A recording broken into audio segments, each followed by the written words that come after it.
আসসালামু আলাইকুম প্রিয় ফুটবল ফ্যান্স। ফুটবল ফ্যাগে আরও একবার সকলকে স্বাগত জানাচ্ছি। জানি অনেকটা অন অ্যান্ড অফ সুইচের মতো আসা যাওয়ার মধ্যে আছি, তবে বিশ্বকাপ আস্তে আস্তে ব্যাপারটা কেটে যাবে, আরও নিয়মিত হব বা সর্বোচ্চ চেষ্টা করছি, এটা অন্তত বলতে পারি।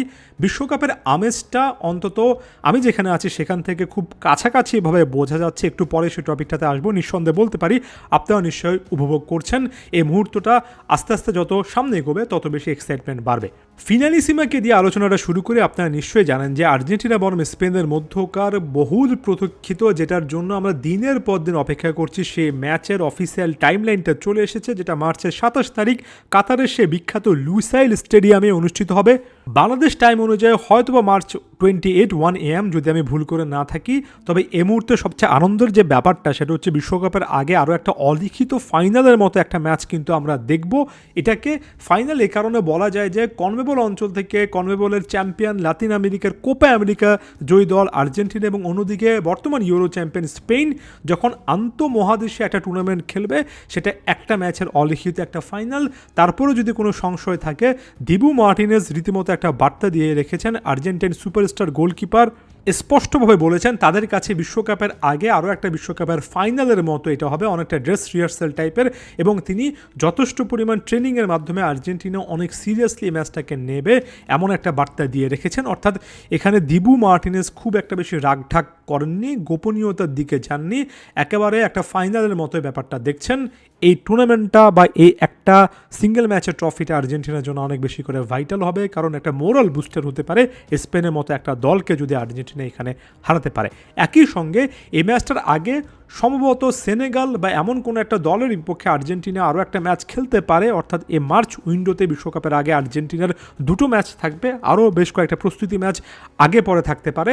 তবে অন্তত এই দুটো ম্যাচের কথা বলা যাচ্ছে, যদিও সেনেগালের ব্যাপারটা এখনও ফুললি কনফার্ম নয়। তবে আর্জেন্টিনা বনাম স্পেনের মধ্যকার এই ম্যাচটাকে একেবারেই বিশ্বকাপের শুরুর একটা ফেজ হিসেবে আমরা ধরে নিতে পারি। এতটুকু বললাম এবং আরও একবার স্পষ্টভাবে বলতে চাই, ফিনালিসিমার গুরুত্ব কোনো অংশে কম নয়। তবে একই সঙ্গে মুদ্রার ঠিক উল্টো পাশে যে জিনিসটা আছে সেটাও বলতে চাই, অর্থাৎ ফিনালিসিমাকে সর্বোচ্চ গুরুত্ব দিতে হবে। তবে এই ম্যাচটায় জয় পরাজয় সব কিছুই কিন্তু একেবারে নির্ধারণ করে দেবে না। আপনি স্পেনকে হারাতে পারলে আরও একটা বিশ্বকাপ অনেক সহজ হয়ে যাবে, ব্যাপারটা এমন নয়। আবার আপনি যদি এ ম্যাচে পরাজয় বরণ করেন, যদি লাকি না থাকেন, তার মানে যে বিশ্বকাপের স্বপ্ন যেটা আরও অনেক অনেক অনেক গুণ বড়, সেটা যে একেবারে হাওয়ায় মিলিয়ে যাবে, ব্যাপারটা এমন নয়। আমি নিশ্চিত করে বলতে পারি এই মুহূর্তে লিওনেল স্কালোনি বিশ্বকাপের প্রথম ম্যাচটাকে সর্বোচ্চ গুরুত্ব দিচ্ছেন এবং তার আগে যা যা করা দরকার সেই বিষয়টা তিনি করবেন, এবং সেটা করার পথে স্পেনের বিপক্ষে ম্যাচটা আমার কাছে সবচেয়ে গুরুত্ব বহন করে এটার জন্য যে এটা আর্জেন্টিনার জন্য একটা নক অথবা ওয়েক আপ কল হতে পারে। বিশ্বকাপে আর্জেন্টিনা আসলে কেমন চ্যালেঞ্জ ফেস করবে, দলটা বিশ্বকাপের আগে কী অবস্থায় আছে, সেটার একটা কিন্তু রেফারেন্স পয়েন্ট এটা হতে পারে। 2022 বিশ্বকাপের শুরুটা আর্জেন্টিনার জন্য খুব একটা বেশি ভালো হয়নি। 26 বিশ্বকাপের শুরুটা ভালো করতে হবে, এবং 26 বিশ্বকাপের শুরু করার আগে স্পেনের বিপক্ষে এই ম্যাচটা দিয়ে স্কালোনি আসলে বুঝতে পারবেন তিনি যে দলটা নিয়ে এসেছেন বা শুরু করতে যাচ্ছেন, সে দলটা সামগ্রিক অবস্থা কী, শেষ মুহূর্ত পর্যন্ত কোন কোন জিনিস নিয়ে তার কাজ করতে হবে। লাস্ট মোমেন্টের এই ডিটেলিংগুলো অনেক বেশি করে ইম্পর্টেন্ট। সর্বশেষ বিশ্বকাপে আর্জেন্টিনার সর্বশেষ মুহূর্তের ডিটেলিংগুলো অনেক বেশি ইম্পর্টেন্ট ছিল, এবং এটার কারণে বিশ্বকাপ জয়টা অনেক দিক থেকে সহজ হয়েছে। যেমন ডিফেন্সিভ মিডফিল্ডে বা মিডফিল্ডে একটা প্রোফাইল হিসেবে লিয়ান্দ্রো পারাদেস নাকি এনজো ফার্নান্দেসের মতো নতুন কাউকে সুযোগ দেওয়া, ম্যাক অ্যালিস্টারের মতো নতুন কাউকে নিয়ে আসা, লাউতারো মার্টিনেজ নাকি হুলিয়ান আলভারেজ, এমন একটা প্রশ্নে হুলিয়ান আলভারেজ যিনি কিনা ওই সময়ে অনেকটুকু নতুন ছিলেন, এমন একজন প্লেয়ারের উপর নির্ভর করা, এগুলো কিন্তু লাস্ট মোমেন্ট ডিসিশন। এগুলো আপনি ট্রেনিং গ্রাউন্ডে বা সর্বশেষ প্রস্তুতি ম্যাচগুলোতে দলের অবস্থা দেখে বুঝতে পারেন, এবং সেটা বোঝার জন্য এই মুহূর্তে স্পেনের মতো একটা শক্তিশালী প্রতিপক্ষ আছে, এর থেকে ভালো কোনো কিছু হতে পারে না। এরপর যদি আমি বিশ্বকাপের গ্রুপ পর্বের ম্যাচে যাই, আমি আরও একবার বলছি আলজেরিয়ার বিপক্ষে আর্জেন্টিনা প্রথম যে ম্যাচটা খেলবে সেটা সবচেয়ে ভাইটাল হচ্ছে। এরপরে অস্ট্রিয়া এবং জর্ডানের বিপক্ষে ম্যাচ আছে। কোনো ম্যাচই সহজ শুধুমাত্র এ কারণে নয় যে এটা বিশ্বকাপের ম্যাচ। আপনি যদি আলজেরিয়া, অস্ট্রিয়া এবং জর্ডান এদের ফিফা র্যাঙ্কিং দেখে আসেন, আর্জেন্টিনা এমন দলগুলোকে পাচ্ছে যাদেরকে আমরা হয়তো বা ফুটবল নেশন হিসেবে তেমন চিনি না আমাদের অঞ্চল থেকে, তবে তারা ফিফা র্যাঙ্কিংয়ে যথেষ্ট ভালো অবস্থানে আছে। এর মধ্যেখানে আলজেরিয়ার বিপক্ষে প্রথম ম্যাচটা খেলার পরে, যেটা তারা সম্ভবত ক্যানসাসে খেলবে, সেখান থেকে আর্জেন্টিনা আসবে টেক্সাসে, আরও নির্দিষ্ট করে বলতে গেলে এটিএনটি স্টেডিয়ামে ডালাসে, আর্লিংটন শহরটাতে, এবং এখানে তারা দুটো ম্যাচ খেলবে, অর্থাৎ এই টেক্সাসে একই ভেন্যুতে বিখ্যাত এটিএনটিতে তারা দুটো ম্যাচ খেলবে, যেটা ভালো জিনিস।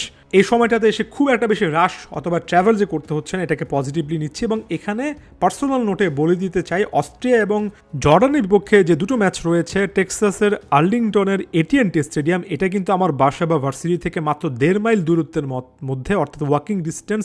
এর মধ্যে অস্ট্রিয়ার বিপক্ষে ম্যাচের টিকিটের জন্য অ্যাপ্লিকেশন করেছি, জানি না ভাগ্যের টিকিট পাওয়া যাবে কিনা। বিশ্বকাপের টিকিট পাওয়া আসলে একটা কঠিন, যদি পেয়ে যায় তাহলে বাসা থেকে রীতিমতো হেঁটে বিশ্বকাপের ম্যাচ দেখা যাবে। তবে যদি নাও পাই, বিশ্বকাপের আমেজ এবং উল্লাসটা কিন্তু এখান থেকে অনুভব করা যাবে। এবং সামনাসামনি ম্যাচও যদি আমি দেখতে না পারি, তবে অবশ্যই ফুটবল ফ্ল্যাগ প্ল্যাটফর্মের মাধ্যমে আপনাদের সাথে কানেক্টেড থাকার চেষ্টা করব। বিশ্বকাপটা একই সঙ্গে আমরা এভাবে উপভোগ করব। এরপর আরও একবার গুরুত্বপূর্ণ আলোচনায় চলে আসি। পুরো ব্যাপারটা যদি সাম আপ করি, অনেকটা এমনই দাঁড়ায়, স্পেনের বিপক্ষে ম্যাচ দিয়ে স্কালোনিকে আসলে বুঝতে হবে যে কোন জায়গায় উন্নতিটা করা দরকার, না করলেই নয়, সেটাতে তিনি বাড়তি গুরুত্ব দিতে পারবেন। তারপরে আলজেরিয়ার বিপক্ষে ম্যাচ দিয়ে যদি একটা বেটার স্টার আর্জেন্টিনা করতে পারে, তাহলে অস্ট্রিয়া এবং জর্ডানের বিপক্ষে ম্যাচটাতে টিম আর্জেন্টিনার একেবারে বিশ্বকাপের পরবর্তী রাউন্ডে ওঠার জন্য, নিজেদেরকে গুছিয়ে নেওয়ার জন্য যতটুকু শক্তিমত্তা দেখানো উচিত পূর্ণাঙ্গ এখানে দেখাতে হবে। অবশ্যই এখানে স্কোয়াডে প্লেয়ারদেরকে কেন্দ্র করে বেশ কয়েকটা পরিবর্তন আসবে। আপনারা বারবার করে কমেন্ট করছেন যে ডিফেন্স দিয়ে বিশেষ করে রাইট ব্যাক, লেফট ব্যাক পজিশনে, আলাদা করে রাইট ব্যাক পজিশনে যে অনেক কাজ করার সুযোগ রয়েছে, সেটা নিয়ে কথাবার্তা বলার আস্তে আস্তে আলোচনাটা করব। তবে সব কিছুই কিন্তু আসলে ম্যাচ বাই ম্যাচ একটা অ্যাপ্রোচের উপর নির্ভর করে। আমি শুধুমাত্র এই কথাটা দিয়ে আজকে আলোচনাটা শেষ করতে চাই। অনেকেই বলেন যে 22 বিশ্বকাপটা আর্জেন্টাইনদের জন্য স্বপ্নের মতো ছিল। অফকোর্স ছিল, এবং বিশ্বকাপ জিততে হলে আপনার ভাগ্যের ছোঁয়া দরকার হয়, যেটা আর্জেন্টিনা বিশ্বকাপ ফাইনালও পেয়েছে, এই জিনিসটা বলতে হবে। তবে আমার কাছে মনে হয়, আমি জানি খুব কঠিন কথা বলে ফেলছি, আমার কাছে মনে হয় আর্জেন্টিনা 22 বিশ্বকাপে নিজেদের বেস্ট ডিফেন্সিভ পারফরমেন্সটা দেয়নি, যেটা সম্পর্কে দিবু মার্টিনেজও মাত্র কিছুদিন আগে বলছিলেন।